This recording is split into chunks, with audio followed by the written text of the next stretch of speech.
We got this 1% mindset in this world up. I'm telling you. People chasing that's almost impossible. They ain't been built that way. They want stuff they can never fathom. They ain't been for you, brother. Live your life and be happy. Yeah, you ain't Mr. Organik. You ain't no super like this. I deserve everything in this world. I do. I was born with these attributes, and I had to work ethic to go do that on top of that. Everybody ain't got that, so stop trying to think you me. Y'all don't deserve the world like I do. And it is what it is, and I mean that. And I ain't gonna never stop. You think you should say that, though? Yes, because I think it. See, that's what I'm saying. But okay, but if you think it, right? But you think it's like kind of like when you say it, it comes off a little like not just arrogant, but like it's hard to take your advice when you're saying that. You know what I'm saying? End of the day, man, God know my thoughts. He put them in there. I know my thoughts. I have them in there. I know. So like if I don't say it, it's still there. So if I vocalize it, I'm not here disrespecting nobody. I want to let you know it's like me that think like this, and I speak for them. And most of them not gonna speak like me because they ain't got the audacity. But you know they talk to me and they fuck with me because I speak for them. So just know it's monsters out here that think like this and ain't playing. I ain't in the gym every day for no reason. I ain't eating right for no reason. I'm not studying this podcast trying to get all this money for no reason. Right. I'm trying to be one of the most glorious people on earth. Are you competing with that? Stop it. Enjoy your regular life. It's okay. Because it might be a little easier for you. You ain't got all these burdens of, you know, your mom and all these bills and all these cars and all. You ain't got all that, brother. It ain't all it cracked up to be. Don't you think that regular life is expensive though too? Right, it is. But it's a little more guaranteed, like a regular job, a little more comfortable. Everybody ain't built for this discomfort. I am. I'm built for this anxiety. I'm built for this, you know, chaos. Everybody's not. And that's okay. Right. Yeah, but everybody feel like they are, but you're not. It's motherfuckers that really like that. Stay out their way. What do you think about, what do you think about like the whole everybody hating Jews? I won't speak on Jews. I love Jews. I'm a Jew. Right. I Sammy Davis Jr., my great-great-grandpa. You know what I'm saying? I'm black Jew. You know what I'm saying? But I tap on it like this. I just say it come from the beginning of time. You know what I'm saying? I don't know what's that about. It does come from the beginning of time. From what I've learned from Jewish people, there was an anointed people that was born with a lot of wealth and knowledge from the beginning, from Abraham and all that. You know what I mean? That's where it stemmed from. It was written. And as you see, they still have that stuff to this day for some reason. I don't know how it works, but damn it, they do. Right. Now. So is that why people are mad? Because we have stuff? Of course. Oh, okay. And they feel like they control the stuff. I don't know. I love them. But that's what they feel like. So people put their problems on them. I don't know all the ins and outs about it, right? But I know for sure I done trained a lot of Jewish kids in my time, been around bar mitzvahs and seen these kids, how smart they are, how in tune with their history they are, how they all work together. And I've seen the piles of envelopes at these bar mitzvahs, seeing the money in there like, what? What bar mitzvah have you been to? Don't worry about it. You know what I'm But I've been there. You know what I mean? I used to train a kid. His dad invented something that cured like a machine that scanned for cancer or something like that. I used to train him in his crib. His crib had his own indoor basketball. It's my guy. Shout out to Gabe. You know what I mean? And they had it. You hear me? Yeah. And but like I said, their level of intelligence of their history and their kids, and they know this. You know, you Jewish, so it's like it was shocking, but it was enlightening to me because they work together. They know the history, know how people try to take them down, so we never gonna allow that to happen. We're gonna work together. Right. I got a building, you put some in it, you put some in, we put some, we all break it down. And they constantly do this over and over and over again for hundreds and hundreds of years. Right. So it was way deeper than people know. So I really don't know the ins and outs about it, but everybody got their own hiccups with their history. You know what I'm saying? Like, I tell you this though, I'd rather have the money and hate me than being poor like us niggas ain't got shit, motherfuckers hate you for nothing when you brought our asses over here and mad at us. Think about that. Imagine they bring your people over here, make you poor, kill everybody, do all this wild stuff to you, and they still mad at you because you just trying to better yourself and learn. And they put all these laws to keep you down and all that. Yeah, we got to grow. We got to learn. That's part of it for sure. But just imagine that. And you broke. God damn, man, you want to put me in jail and put diseases on us and put these laws? What? Right. And railroaders, we can't get these certain neighborhoods so we can all stay in the same. Damn. Y'all brought us here. We here now, let's work together. And like, don't get it misconstrued. I always say, I'm a product of that environment. I made it out, so I know we can evolve, but some people just ain't got that. Some people ain't got the stability. Some people ain't got that in them. So of course, it's people like me that gotta help my people, and I'm here for that. But imagine that. Yeah, it's messed up. It's and everybody got, but damn, these motherfuckers got a lot of money to be at the crib crying $100 bills and shit. Ah, they hate us. Motherfucking billions. Let's get that. I bet us that we had all the money, they mad at us, and we wouldn't give. Some of y'all have money. I'm talking about all of us. The big dogs. Not all Jews have money. Not all.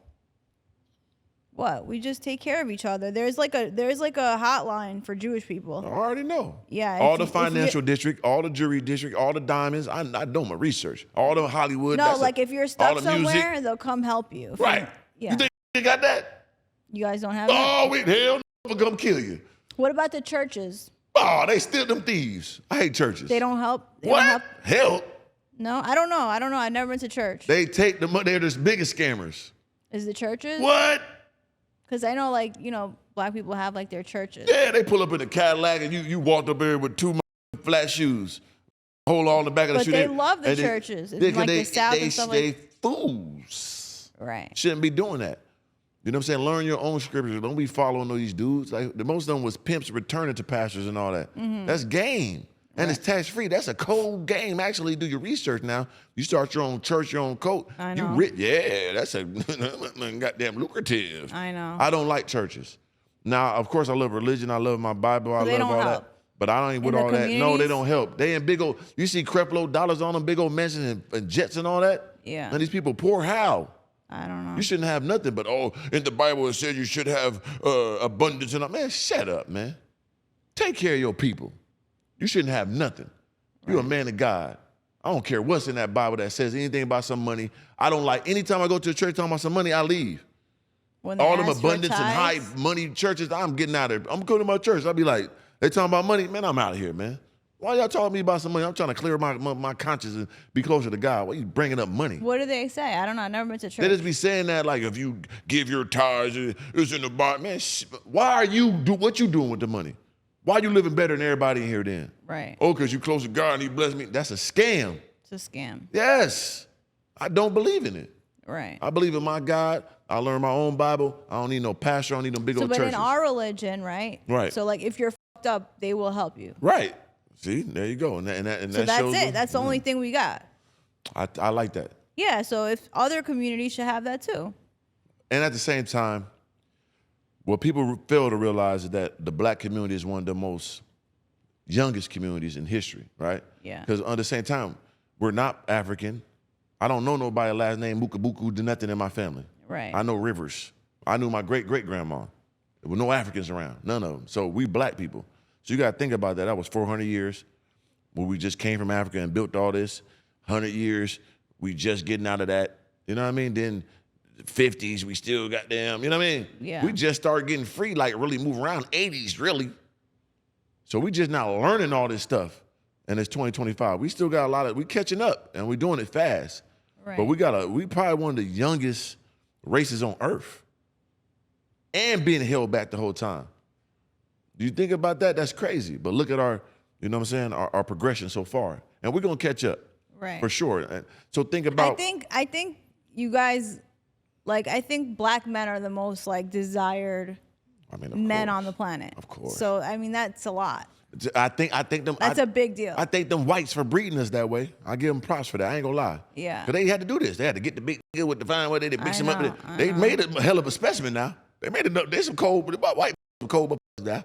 They bred the coldest humans on earth. Yeah. You know, we go anywhere else, we are superheroes, especially when we use our street smarts with the intelligence. We mix that together. No one does it better than us. Yeah. Even the top of the top idolize our energy and our you know what I'm saying, our intellectual compass when it's all the way around. No one could do it better than us. But we just getting to that. This all new. We just start talking about credit and crypto and, you know what I'm saying, these laws and all. We just start learning all this stuff. Think about how fast we went from drug dealing to scamming and how we expedited that. They tore that up. Yeah. Learned that scamming. They run them back. Like, think how smart. That's smart. Yeah. Now when we turn that to real business, that's when we got the game and it's growing. Give us like 25 years. They're going to regret ever playing with us. But at the same time, we the most compassionate and merciful people. So we ain't going to do them like they did us. And that's one of our problems too, because that's why white folks in the position they are, because they don't care. They'll kill their own brother for $1. They don't give a, like Trump don't care. You think he care about them poor white people in goddamn Idaho and all that? They don't give a damn about that money. We care a little too much. Now, we're going to kill each other, the poor people, because that's anywhere. Right. White on white crime, black on black crime is all the same in the poor areas. It's all the same number. So people get it misconstrued. You poor, you poor. You're going to do whatever you can to live. You ain't got nothing to live for. It don't matter. We're going to go crazy. But when you got something to live for, you're going to move a little different. You're going to think a little different. For sure. And think about it. The more and more people make it out, the more and more we can help teach and learn and give. And that's what it's about. It's a process. Do you think people who make it out teach and learn and give, or do they hide? They hide for the most part, but it takes more and more and more. It's getting better, but it's still extremely dangerous to go back there. Right. You know what I mean? It's extremely dangerous to trust somebody who never had nothing. They see your money. They understand it's got to last me, and you will say, yeah. Did you see? I think I sent it to you. When Shannon Sharp interviewed Gilly, and he knew who killed his son. Right. Yeah, and that goes to show you, like, you could give and give and give and do and do and do. You say no one time. You can't. You shouldn't be in those areas. Right. Once you have. And if you watch the whole interview with Gilly, he actually went in more detail about that. He wasn't talking to his son for a while. His son was doing drill music and all that, rapping about that. He wasn't like in the hood to that degree like all the time, but he's still homeboys there. He still want to pop in and show him really like that too. When he should never been there, your dad signed this big old deal. Oh, he didn't. He was at odds with his son about that. Oh, he wasn't just said that on to be there? Yeah. Because Gilly is one of them guys really from that at the highest level. He know. Yeah. Like, don't go there. But his son, rebellious. And that happened. So imagine how that feel. So it's like it's so much that's on our plates. And we have to learn, though. We can't wait for nobody to do it for us. So sometimes we need a slap in the face sometimes with that blunt honesty. And people take it the wrong way, but you have to really listen to the message. And I always was like that. I tell my I ain't living in the hood in 20 years. I ain't like you little broke. I ain't that. Y'all better get over where I'm at. I ain't finna feel sorry for you. You better pay attention when I'm doing and catch on up. I gave you the game. I can't be back there sitting down with you niggas. The thing is, though, I don't think you can really, like, give advice. I mean, I feel like you know a lot about stuff, but most people don't have your advantages. And I understand that, but I can give what I can give. Anything that's... You don't have their life experience. Like, right. You don't know what regular people go through. You know what I mean? I do, though, but... I had a lot of blessings, of course, physically and all that, and my mentality. But I can at least transfer that mentality to you if it's in you. You can't have my physical prowess. You can't get that. Right. But you have that. But the key component of that is me constantly working. Because think about it, it still took me 35 years to get out of the basement. With all the blessings I got, it still was hard in the. So imagine for a regular motherfucker. With no kids. With no kids. I was smart. So like. Right, so imagine how hard it is with kids. Man, don't make the mistakes. That's why I'm a vision of that. So pay attention, right? Maybe they can't be 6'6", 230, you know what I'm saying, with this magnanimous personality, but you could take away me not drinking, me not smoking, me not having kids, me working hard as every single day, physically, mentally, monetarily. You could take that and you'll make yourself out of there. He's always at the gym. Every time I ever called you, you've been at the gym. It makes or breaks my life. Yeah. Like it is physical. I like to look good, but it does something to my mind. I work better. I won't procrastinate on something. I can make an extra email. I can make sure a test. I got another idea. I can write this down. Somebody to interview. Oh yeah, my mind works at a higher frequency when I'm working out. Yeah. And of course, looking good is mandatory for me. So I like my physical prowess, but at the same time, being strong as a man is mandatory. I might got to break somebody's neck with my bare hands at any given time. Right. It has to take place, and I'm ready for that. So I had to put myself in that position. You know what I mean? And all men should. Yeah. You got to be a dangerous man, but you got to be controlled. Right. Like I said, I almost hurt somebody today, but I was controlled, but I still was ready to take it there. Right. I didn't want no problem, but if you threatening me and cutting me off on the road, let's get out and die today. Somebody's not going to make it today. If someone cuts you off, you ready to die. If you standing there in my way, not letting me move, like you cut me off? Yeah. Well, what am I supposed to do? Sit in the car? You going? I don't know. No, let's get out and die. Somebody finna die today, bro. Over what's road rage? I ain't road rage. You cut me off. I don't know what you're trying to do. I know, but if somebody cuts you off, but they're going through their shit, right? And you're like, let's get out and die, but you don't know what they're going through, so they're ready to die. They might be ready to die. So let's go. Oh, okay. You got to be ready sometimes. Because one time I used to have like this road rage. I used to have road rage, right? And like one time I was driving on Laurel Canyon, and this like lady cut me off, and I was pissed, and I had my kid in my car. And I was like, I gave her the finger, and then I cut her off. Because I was like, I have a better car than you, bitch. You can't cut me off. Don't do that in a weaker car, for sure. Yeah, so then I like, you know, did that whole thing, and she got crazy with me. Now she was like following me, and trying to cut me. Like it was like, you know, like we could have died. Yeah, it's part of the game. Like, of course you want to be controlled. Like I am a controlled individual, but when I feel like it's a threat and I feel like I have to defend myself, I am. I'm not ignorant and belligerent. I just do this to any and everybody. It's an immediate threat. I must handle it. If someone cuts you off, it was in my way in a big ass semi truck. I'm in my little ass Aston Martin. Like he went because I was going this way. I cut him off on accident. I didn't see him. Okay. Now I'm over here. So he cut you off on purpose. And then it was like a turn, like one car, a big old trailer cut me off already. I don't know if they was in cahoots. I think they was. I think deeper.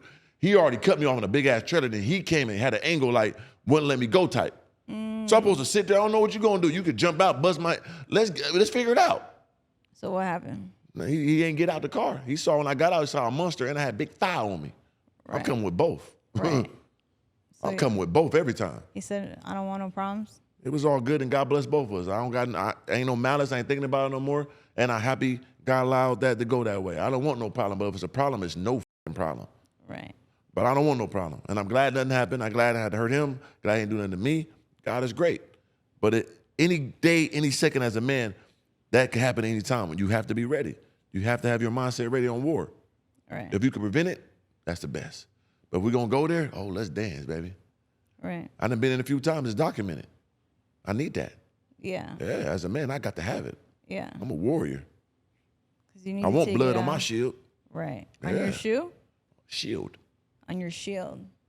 Because I know how you are about your shoes. Oh, yeah, I like my shoes, too. Right. Don't get on my shoes now. I'm really going to kill you. I'm going to kill your mama. Right. Sit in front of that bum house.